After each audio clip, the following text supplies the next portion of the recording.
حضرت خواجہ خواجگان نے اس ملک میں آ کر کے 90 لاکھ لوگوں کو حلقہ بخوش اسلام کیا ہے. سبحان اللہ سبحان اللہ. یہ بات سن کر کے بڑی اچھی لگتی ہے, کیا بات. لیکن یہ پورا پروسیس کیسے ہوا ہوگا اور انہوں نے اتنی بڑی تعداد میں لوگوں کو کیسے اپنے قریب کیا ہوگا اور کیا کیا تکلیفیں انہوں نے اس دین کو ان تک پہنچانے میں اٹھائی ہوگی, ان ساری چیزوں کو ہم نظر انداز کر جاتے ہیں.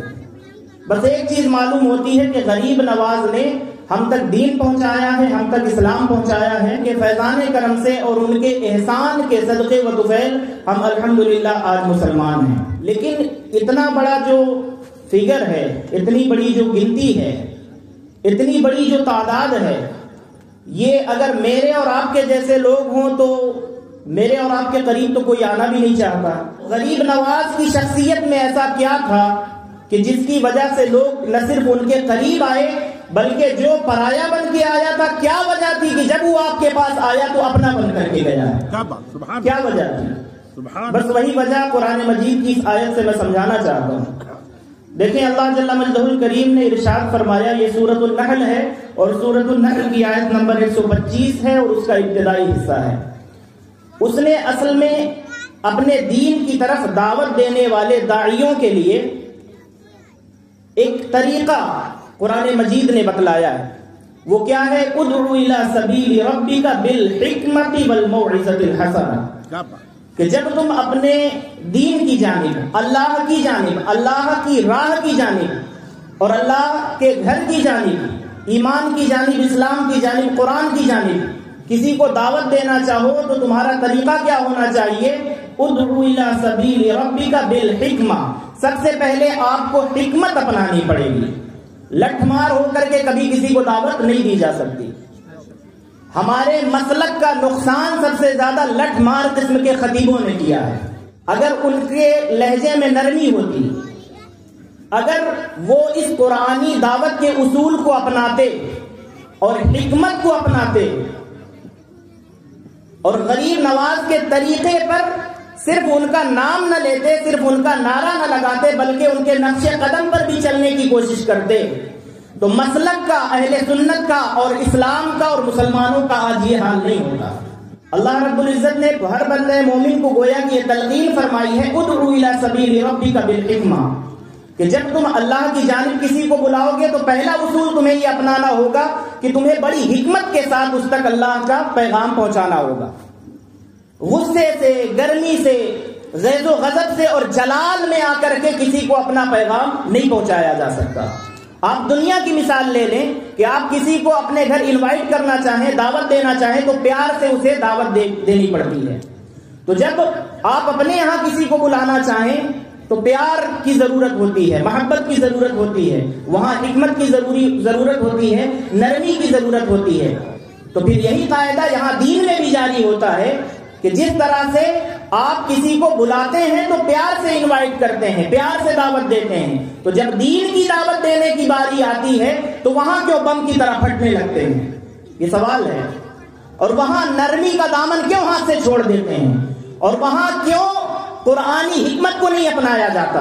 اور پھر آگے اللہ رب العزت نے ارشاد فرمایا, ادعو الی سبیل ربک بالحکمہ والموعظۃ الحسنہ, اچھی نصیحتوں کے ذریعے لوگوں کو دعوت دو, حکمت کے ذریعے لوگوں کو دعوت دو, حکمت کے ساتھ, اچھی نصیحت کے ساتھ لوگوں تک اپنے دین کے پیغام کو اور حق کے پیغام کو پہنچاؤ. یہ اللہ رب العزت نے, ہم سب داعی ہیں, کوئی امام ہو, خطیب ہو, کوئی پیر ہو, کوئی عالم ہو یا عام مسلمان بھی ہو, ہم سب اللہ کے دین کو قبول کرنے کے بعد اللہ کے دین کے داعی ہیں. اور جب ہم اللہ کے دین کے داعی ہیں, ہمیں اللہ کے دین کی دعوت دینے کی ضرورت پڑے گی اور ہماری یہ ذمہ داری ہے, یہ ہمارا فرض منصبی ہے کہ ہم اللہ کے دین کی طرف لوگوں کو بلائیں. اور جب ہم اللہ کے دین کی طرف لوگوں کو بلائیں گے تو اللہ کے دین کی طرف بلانے کے لیے ہمیں حکمت کو اپنانا ہوگا اور اچھی نصیحتوں کو اپنانا ہوگا. اس کے ذریعے سے ہم لوگوں کو اللہ کے دین کی طرف بلائیں گے اور انہیں انوائٹ کریں گے. حضرت غریب نواز کی دعوت میں یہی چیز تھی اور ہماری دعوت میں یہی چیز نہیں ہے. وہاں 90 لاکھ لوگوں کو کلمہ پڑھایا گیا ہے اور ہم ان کے نام لیوا ہو کر 9 لوگوں کو بھی کلمہ نہیں پڑھا پاتے. ذرا سا سوچیں اس چیز کو. صرف نعرہ لگا کر کے خوش نہ ہوا کریں. بس نعرہ لگا کر کے بزرگوں کی خدمات کو گنا کر کے محسوس یہ ہوتا ہے کہ میں نے یہ کام کر لیا ہے, اہل جلسہ نے یہ کام کر لیا ہے. ہم نے کچھ نہیں کیا. اللہ کے دین کے لیے, اللہ کی شریعت کے لیے, اللہ کے لیے اور اس کے رسول کے لیے ایمانداری سے ہم نے کچھ نہیں کیا. اگر ہم نے کچھ کیا ہوتا تو ہمارا بھی کوئی نہ کوئی کھاتا کھل گیا ہوتا. ہمارا تو کھاتا ہی نہیں کھلا, کسی کا کھاتا نہیں کھلا. اور دیکھیں, میں آئینہ ہوں, دکھاؤں گا داغ چہرے کے, جسے برا لگے وہ سامنے سے ہٹ جائے. میرا بس جو کام ہے میں وہ کام کرنے کے لیے حاضر ہو گیا ہوں. تو ادعو الی سبیل ربک بالحکمت والموعظۃ الحسنہ, اللہ کے دین کی طرف بلانا ہے, اللہ کی جانب بلانا ہے, اور موعظت حسنہ کے ساتھ, اچھی نصیحتوں کے ساتھ اور بڑی حکمت کے ساتھ, یعنی پیار اور محبت کے ساتھ کسی کو اللہ کے قریب, اللہ کے دین کے قریب اور اپنے قریب کرنا ہے. یہ تو ایک اصول ہو گیا ہر ایک کے لیے. جب بھی کوئی داعی بنے گا, دعوت دینے والا, اور اللہ کے دین کی جانب کسی کو بلائے گا, اللہ کا پیغام کسی تک پہنچانا چاہے گا, تو یہ اس کے لیے اصول ہو گیا, قاعدہ ہو گیا اور ضابطہ ہو گیا. اب اس اصول کی روشنی میں سورہ طٰہٰ کی چند آیتیں آپ کے سامنے پیش کرتا ہوں, اور اس میں اللہ کے جلیل القدر نبی حضرت سیدنا موسیٰ کلیم اللہ اور حضرت سیدنا ہارون علیہ السلام کی دعوت کا ایک انداز دیکھیں. اور اللہ رب العزت نے انہیں فرعون کے پاس دعوت دینے کے لیے بھیجا ہے. اور یاد رکھیں کہ فرعون سے بڑا کوئی کافر, فرعون سے بڑا کوئی سرکش, اور اس سے بڑا کوئی بدبخت تو نہیں ہو سکتا, اس سے بڑا کوئی مشرک تو نہیں ہو سکتا. ہمارے زمانے میں جن تک ہمیں دعوت پہنچانی ہے وہ اپنی پوجا نہیں کرواتے, وہ اپنی پرستش اور بندگی نہیں کرواتے, وہ بھلے سے مشرک ہیں لیکن اپنے آپ کو اللہ کے مقابلے میں معبود بنا کر کے کھڑا نہیں کرتے. لیکن ایک جانب فرعون ہے, اس نے اپنے آپ کو اللہ کے مقابلے میں معاذ اللہ خدا بنا کر کے کھڑا کیا ہوا ہے, اور اس کا کہنا یہ ہے کہ میں معبود ہوں, میں رب ہوں, میں الہ ہوں, میں خدا ہوں. اور اس فرعون کے پاس عام شخص نہیں, حضرت موسیٰ جلیل القدر نبی اور رسول, اور ایک نبی ایک رسول نہیں, ان کے ساتھ میں ان کے بھائی حضرت ہارون, دو نبی جا رہے ہیں کسی کے پاس دعوت لے کر کے, اور عام شخص کے پاس نہیں, اس کے پاس جو خدائی کا دعوے دار ہے. اور جب یہ دونوں حضرات اس تک اللہ کے دین کو اور اللہ کے پیغام کو پہنچانے کے لیے چلے ہیں, تو اللہ تعالیٰ نے دیکھیں کہ انہیں تلقین کیا فرمائی ہے. قصے اور کہانیوں کی جو کتابیں ہیں وہ ہمارے لیے رول ماڈل ہیں. جن قصے اور کہانیوں کی نہ کوئی حقیقت ہے اور نہ ان کی کوئی سند ہے کہ کیا سچ ہے اور کیا جھوٹ ہے, لیکن وہ قرآن کے جس کا حرف حرف صحیح ہے, وہ قرآن جس کا حرف حرف محفوظ ہے, اس قرآن کو پڑھنے کی توفیق ہمیں دی ہے. دیکھیں, اللہ رب العزت نے, چونکہ حضرت موسیٰ علیہ السلام بڑی جلالی طبیعت کے مالک, اور ان کی طبیعت میں بہت زیادہ جلال تھا. اب وہ فرعون کو دعوت دینے جا رہے ہیں, اور فرعون ہی کے محل میں کئی سالوں تک ان کی پرورش کی گئی ہے. تو اللہ جل مجدہ الکریم انہیں یہ تعلیم فرما رہا ہے. غور فرمائیں, اللہ رب العزت نے وحی فرمائی, سورہ طٰہٰ ہے, اور سورہ طٰہٰ کی آیت نمبر 43 اور 44 ہے. اللہ رب العزت حضرت موسیٰ اور حضرت ہارون کو فرعون کے پاس اپنے دین کی دعوت دینے کے لیے بھیج رہا ہے. اور تلقین کیا فرمائی اللہ جل مجدہ الکریم نے, اذهبا الى فرعون, دونوں لوگ یعنی حضرت موسیٰ اور حضرت ہارون, آپ دونوں فرعون کے پاس جائیں. انہ طغیٰ, بے شک اس نے سرکشی کی ہے, اس نے میرے خلاف, یعنی اللہ تعالیٰ فرما رہا ہے کہ اس نے میرے خلاف بغاوت کی ہے, اس نے سرکشی کی ہے, میرے خلاف سر اٹھایا ہے. تو اب آپ دونوں جائیے, حضرت موسیٰ اور حضرت ہارون, فرعون کے دربار میں.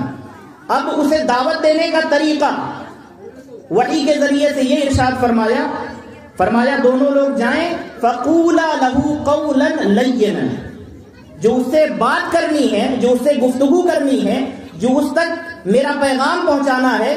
تو ظاہر سی بات ہے حضرت موسیٰ علیہ السلام اتنی جلالی طبیعت کے مالک ہیں کہیں ایسا نہ ہو کہ حق اور باطل کی جب کوئی بات آئے تو آپ کی طبیعت میں کوئی جلال نہ آ جائے. اس لیے اللہ تعالیٰ نے اسپیشل یہ حکم فرمایا فَقُولَا لَهُ قَوْلًا لَيِّنًا. جب فرعون کے پاس جانا تو دونوں کے لیے تلقین یہ ہے کہ اس سے نرمی کے ساتھ بات کرنا. سوچیں اس کو, فرعون کو دعوت دینے جا رہے ہیں, کوئی عام عالم نہیں, کوئی عام شخص نہیں اور امتی نہیں, نبی, اور ایک نبی نہیں, دو نبی, اور صرف نبی نہیں, رسول حضرت موسیٰ علیہ السلام, موسیٰ و ہارون علیہ السلام فرعون کے پاس. اور دعوت کس کو دی جا رہی ہے؟ کسی وہابی کو نہیں, کسی دیوبندی کو نہیں. ہماری مجلس میں تو یہ لوگ آ نہیں سکتے اگر کسی کا پیجامہ تھوڑا سا اونچا ہو جائے. آپ کو صرف دوسروں کا مذاق اڑانا آیا ہے, آپ کو دوسروں تک اللہ کا پیغام پہنچانا کبھی نہیں آیا. نہ آپ کو آیا, نہ آپ کے خطیبوں کو آیا جن کا انتخاب آپ نے کیا, جنہیں بلایا, جن کی جھولیاں بھری, جنہیں موٹے موٹے نذرانے دیے. نہ انہیں اس چیز کی تمیز آئی کہ اپنی قوم کو بھی کس طرح سے صحیح کیا جائے اور دوسروں تک بھی اچھا میسج کس طرح سے پہنچا دیا جائے. چونکہ ان کے پاس حکمت نہیں تھی, بھلے سے علم بہت ہوگا, ان کے پاس موعظت حسنہ نہیں تھی. وہ فرعون کے پاس موسیٰ و ہارون علیہ السلام جائیں تو اللہ تعالیٰ انہیں یہ تلقین فرمائے کہ فرعون کے پاس جانا تو ضرور وہ میرے مقابلے میں کھڑا ہے, کسی عام بندے اور انسان کے مقابلے میں نہیں کھڑا, اللہ کے مقابلے میں کھڑا ہے. لیکن وہی اللہ یہ کہہ رہا ہے اس کے باوجود قولا لہو قولا لینا, جب اس سے بات کرنا, اس تک دعوت پہنچانا, نرمی کے ساتھ دعوت پہنچانا, کیونکہ جو دعوت ہے وہ دعوت کا کام ہمیشہ نرمی ہی سے ہوگا. اور یہی نرمی کا نتیجہ تھا کہ 90 لاکھ لوگوں نے حضرت خواجہ خواجگان کے ہاتھوں میں کلمہ پڑھا اور حلقہ بگوش اسلام ہوئے.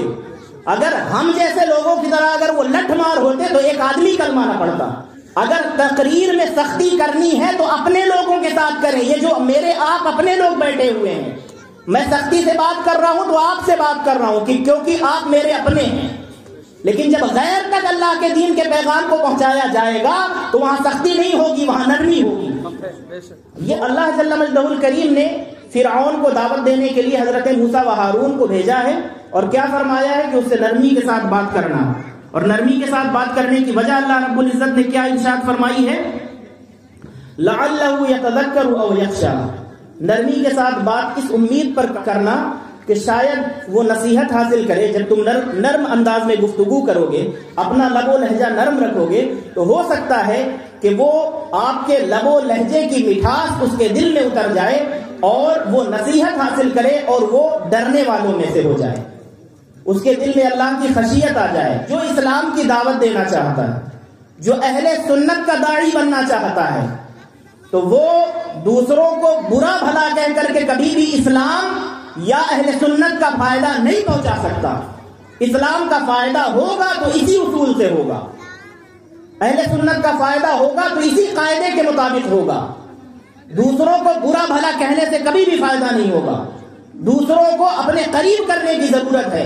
انہیں اوپن کہیں کہ جو وہابی ہو, دیوبندی ہو, اہل حدیث ہو, اسے کھلی دعوت ہے کہ وہ ہماری مجلسوں میں آئے, بیٹھے, ہمارے علماء کا بیان سنیں گے, اللہ تعالیٰ انہیں ہدایت عطا فرمائے گا. دروازہ کیوں بند کیا ہوا ہے؟ پھر ہاشمی میاں کا ایک جملہ کہوں گا میں آپ کو کہ اہل سنت سے نکال کر کے باہر کرنے کے لیے, پھینکنے کے لیے آپ نے بڑے بڑے گیٹ بنوائے ہوئے ہیں, اور اہل سنت میں داخل کرنے کے لیے ایک چھوٹی سی کھڑکی بھی نہیں بنوائی ہوئی ہے. سنا ہوگا نا ہاشمی میاں سے, اس لیے میں نے حوالہ دے دیا. اب جن کو نپٹنا ہے ان سے جا کر کے نپٹیں. تو سوچیں اور اہل سنت پر رحم کریں. اور ایسے خطیب, ایسے عالم جو اہل سنت کا اصل میں نقصان کرتے ہیں, جن کی طبیعت میں دعوت دینے کا انداز نہیں. ہمیں معلوم ہے دوسروں کا عقیدہ خراب ہے, لیکن اس کا یہ مطلب تو نہیں جب فرعون کو نرمی کے ساتھ جا کر کے جب فرعون کو دعوت دی جائے گی تو آپ بتائیں دیوبندی کو نرمی کے ساتھ دعوت کیوں نہیں دی جائے گی؟ جس کا عقیدہ خراب ہے اس کو نرمی کے ساتھ دعوت کیوں نہیں دی جائے گی؟ اور نرمی کے ساتھ اگر ہم نے دعوت دی ہوتی تو ہمارے مسلک کا یہ حال نہیں ہوا ہوتا. لوگ ان کی ظاہری نرمی کو اور اخلاق کو دیکھ کر کے جو جوق در جوق اس گروہ میں شامل ہو رہے ہیں, اس کی وجہ یہی ہے کہ انہوں نے ظاہری اخلاق کا لبادہ اوڑھا ہوا ہے, ظاہری ہی صحیح, اور ہمارے پاس باطنی تو ہے ہی نہیں, ظاہری بھی ہم نے سب اتار پھینکا. اس معاملے میں ننگے ہیں ہم، برہنہ ہیں ہم، ہمارے پاس اخلاق نام کی کوئی چیز نہیں ہے۔ سمجھانا یہ چاہتا ہوں کہ غریب نواز کے ہاتھوں پر لوگوں نے 90 لاکھ لوگوں نے اتنی بڑی تعداد میں لوگ کیسے حلقہ بگوش اسلام ہوئے، کیسے ان کے قریب آئے؟ تو پتہ ہے کیوں آئے؟ کیونکہ ان کی دعوت کا طریقہ یہی قرآنی دعوت کا طریقہ تھا، کیونکہ ان کے پاس موعظت حسنہ تھی، کیونکہ ان کے پاس اچھی نصیحتیں تھیں، کیونکہ ان کے پاس دوسروں کے لیے کھلا ہوا دل اور بڑا دل تھا۔ ان کی مجلس میں جانے والا اگر کوئی غیر مسلم بھی ہوتا تو وہ اپنے آپ کو تنہا اور اکیلا محسوس نہیں کرتا تھا۔ ان کی مجلس میں جانے والا اپنے آپ کو یہ دیکھ کر کے کہ کوئی اپنا ہے اور میں پرایا ہوں یہ چیز محسوس نہیں کرتا تھا۔ ان کی محفل میں جانے والا اپنا ہوتا تو وہ اپنے آپ کو اپنا سمجھتا، اور جو پرایا ہوتا تو اسے یہ محسوس ہوتا کہ سب سے زیادہ نظر عنایت تو مجھ پر ہو رہی ہے۔ یہ طریقہ تھا ان کی دعوت کا، اور یہ طریقہ ہی اس چیز کی وجہ ہے کہ 90 لاکھ لوگوں نے ان کے دستے کرم پر کلمہ پڑھا۔ اب آپ اگر صرف یہی چاہتے ہیں کہ مر جائیں صرف یہی گناتے گناتے کہ غریب نواز نے اتنے لاکھ لوگوں کو کلمہ پڑھایا، اتنے لاکھ لوگوں کو کلمہ پڑھایا، اور آپ کچھ نہ کر کے جائیں، تو ٹھیک ہے آپ کی مرضی، لیکن میرا کام یہ ہے کہ میں جگانا چاہتا ہوں۔ میں جگانا اس لیے چاہتا ہوں کہ صرف یہ گنائیں نہیں، آپ بھی یہ کر کے دکھائیں، اور ہم ان کے غلام ہیں۔ 90 لاکھ نہ صحیح کم سے کم مرنے سے پہلے 9 لوگوں کو تو کلمہ پڑھا کر کے جائیں، کہ لنگر کھائیں گے، صرف لنگر کھائیں گے، اور صرف ان کے نام کی یہ محفلیں کر کے، ان کا ذکر کر کے، ان کے طریقے کو سنیں گے، لیکن ان کے طریقے پر کبھی چلیں گے نہیں۔ قسم کھائیے آپ نے، انہیں اپنا آئیڈیل اور رول ماڈل کبھی نہیں بنائیں گے۔ میں نے دیوبندیوں کے بارے میں نرمی کیوں کی؟ میں ان سے رشتہ داری کرنے کے لیے نہیں کہہ رہا ہوں، اپنی بات ان تک پہنچانے کے لیے، نرمی کرنے کے لیے کہہ رہا ہوں، بس اتنی جتنا قرآن نے کہا ہے۔ حضرت موسیٰ و ہارون فرعون کے دربار میں گئے، اللہ تعالیٰ نے فرمایا کہ نرمی کے ساتھ اس سے کلام کرنا، اسے نرمی کے ساتھ اس تک دعوت پہنچانا۔ ہو سکتا ہے، جبکہ اللہ تعالیٰ جانتا ہے، اسے یہ کہنے کی ضرورت نہیں کہ ہو سکتا ہے وہ کلمہ پڑھ لے گا، ہو سکتا ہے کہ وہ سدھر جائے گا، ہو سکتا ہے وہ خدائی کا دعویٰ چھوڑ دے گا۔ نہیں بھائی، اللہ کو تو اس چیز کا علم ہے نا کہ وہ کلمہ نہیں پڑھے گا۔ اللہ تعالیٰ تو تقدیریں بنانے والا ہے، اس کے علم ازلی میں یہ بات ہے کہ یہ فرعون ہے، یہ کبھی نہیں سدھرے گا، کبھی ایمان نہیں لائے گا، لیکن اللہ تعالیٰ اس کے باوجود فرعون جیسے شخص کو بھی موقع دیتا ہے۔ آپ اپنے محلے اور پڑوس میں بسنے والا کوئی شخص اگر اس کا عقیدہ خراب ہو جائے تو آپ نے صرف بائیکاٹ کرنا سیکھا ہے، اسے بلا کر کے اسے کبھی بھی ایک موقع آپ نے دینا نہیں سیکھا ہے۔ سیکھا ہو تو بتائیں۔ معلوم ہو گیا کہ یہ بندہ غلط راستے پر جا رہا ہے، اس کا تعلق کسی بد مذہب کے ساتھ بن رہا ہے، تو اللہ تعالیٰ نے تو حضرت موسیٰ و ہارون علیہ السلام کے ذریعے سے فرعون کو بھی موقع دیا کہ سنو، سمجھو، جانو، اور قسمت میں ہو تو قبول کر لو، لیکن آپ نے کسی کو موقع دیا نہیں دیا۔ مردود خبیث کہہ کر کے صرف لوگوں کو بھگانا سکھایا ہے آپ نے۔ تو ایسے خطیبوں سے، ایسے مولویوں سے باز آ جائیں، انہوں نے آج تک دیکھ لیں کہ آپ کے مسلک کا، اہل سنت کا صرف اور صرف بیڑا غرق کیا ہے اور کچھ نہیں کیا۔ کیوں یہ نقصان ہو رہا ہے؟ یہ نقصان بے جا سختی کی وجہ سے ہو رہا ہے، بے وجہ سختی کی وجہ سے ہو رہا ہے۔ اب آپ دیکھیں، جب اس وقت کے ہندوستان میں، اس وقت کے بھارت میں حضرت غریب نواز آئے ہوں گے، سوال یہ ہے کہ جب ایک درویش تھا اس ملک میں، اور جب ایک بھی خانقاہ نہیں تھی، جب شاید ایک بھی مسجد نہیں تھی، جب شاید ایک بھی مدرسہ نہیں تھا، تو کیا وجہ تھی کہ جب ایک بھی خانقاہ نہیں تھی، ایک بھی مسجد اور مدرسہ نہیں تھا، جب صرف ایک مرد حق آگاہ، جب صرف ایک اللہ کا ولی اور درویش کامل، جب صرف ایک اللہ کے محبوب بندے نے اس سرزمین پر قدم رکھا، تو اس نے 90 لاکھ لوگوں کو اپنے حلقے میں لے لیا۔ آج ہر گلی میں مسجد ہے، ہر محلے میں مدرسہ ہے، ہر شہر میں خانقاہ ہے، ہر جگہ لاکھوں کی تعداد میں سجادگان ہیں، لاکھوں کی تعداد میں علماء ہیں، اربوں خربوں کی تعداد میں طلباء ہیں۔ جب اتنا ہجوم ہے تو کیا شرم نہیں آتی ہم سب کو مل کر کے کہ ہم جن کا نام لیتے ہیں اور جن کی غلامی کا دعویٰ کرتے ہیں، اس ایک مرد حق نے 90 لاکھ لوگوں کو کلمہ پڑھا لیا، اور ہم اتنی بڑی تعداد میں ہو کر، ہماری لاکھوں مسجدیں ہیں، لاکھوں مدرسے ہیں، لاکھوں خانقاہیں ہیں، لاکھوں سجادگان ہیں، لاکھوں علماء ہیں، اتنے سب مل کر کے بھی چند لوگوں کو بھی کلمہ نہیں پڑھا پا رہے ہیں۔ نہیں سوچیں گے اس بارے میں، یا حقیقت نہیں سننا چاہیں گے، اور کب تک منہ چراتے رہیں گے، اور کب تک جھوٹ کے نام پر جیتے رہیں گے، اور کب تک کنویں کے میڈک بن کر کے جیئیں گے اور صرف نعرہ لگاتے رہیں گے یہ وادی رضا کی کوہ ہمالا رضا کا ہے۔ دیکھو یہ وادی رضا کی تھی، کوہ ہمالا رضا کا تھا، لیکن انہیں اس وادی کو بد مذہبوں نے لوٹ لیا، اور افسوس یہ ہے کہ ہم اسے لوٹنے سے بچا نہ سکے۔ ہمیشہ ایک ہی نعرہ لگاؤ گے، اپنی حالت کو دیکھ کر، اپنی حیت کو دیکھ کر اور اپنی غفلت پر آج بھی نہ جاگو گے، شرمندہ نہ ہوگے، اور سدھرنے کی، سنبھلنے کی اور اللہ کی بارگاہ میں جو غفلت ہوئی اس غفلت سے توبہ کرنے کی کوشش نہیں کرو گے۔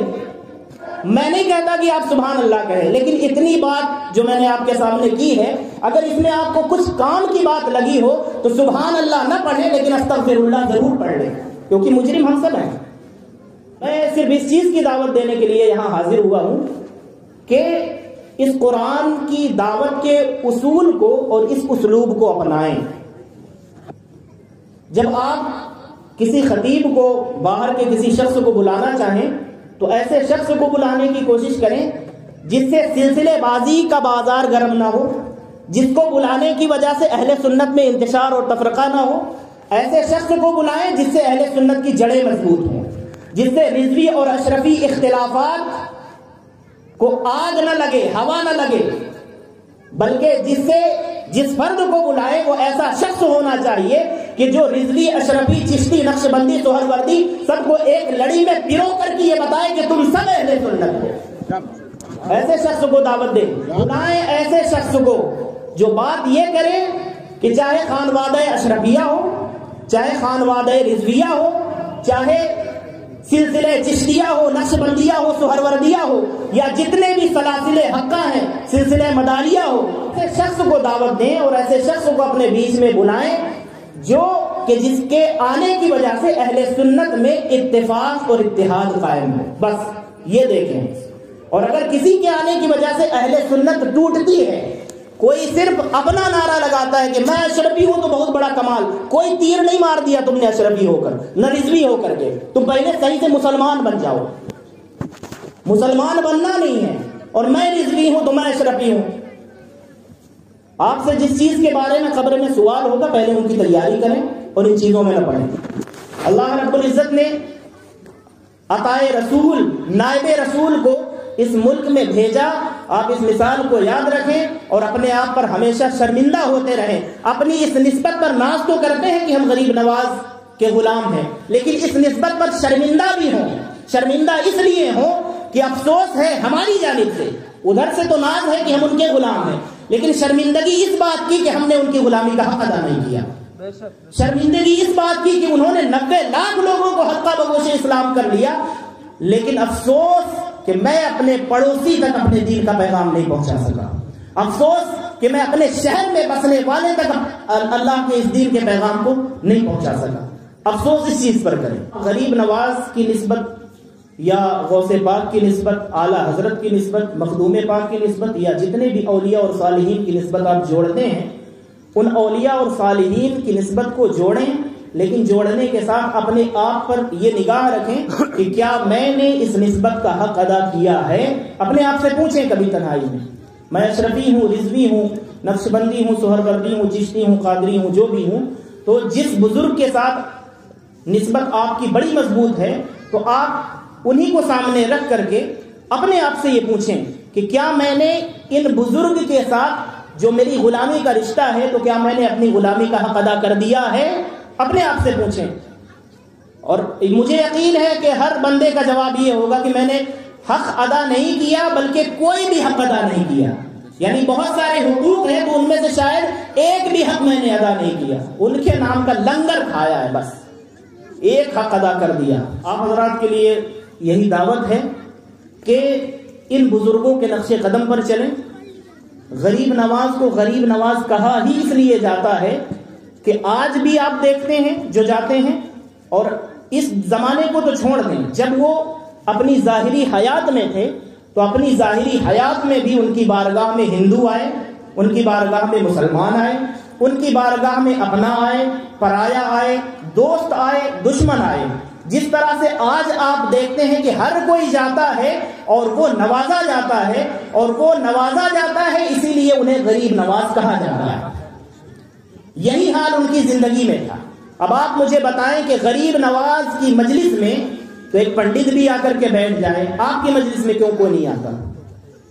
غریب نواز کی مجلس میں اسی ملک کے باشندوں کو، جن کا مذہب، جن کا دھرم کچھ اور تھا، لیکن غریب نواز نے ان کے سینوں تک توحید کی دعوت کیسے منتقل کی ہے، کیسے ان تک توحید کا پیغام پہنچایا ہے۔ تو اس کا سادہ سا اصول بس یہی ہے کہ غریب نواز نے اپنے اور پرائے میں کوئی تمیز نہیں کی، انہوں نے کوئی دیوار نہیں کھینچی کہ یہ میرا اپنا ہے یا یہ پرایا ہے، انہوں نے دوست اور دشمن کا فرق نہیں کیا۔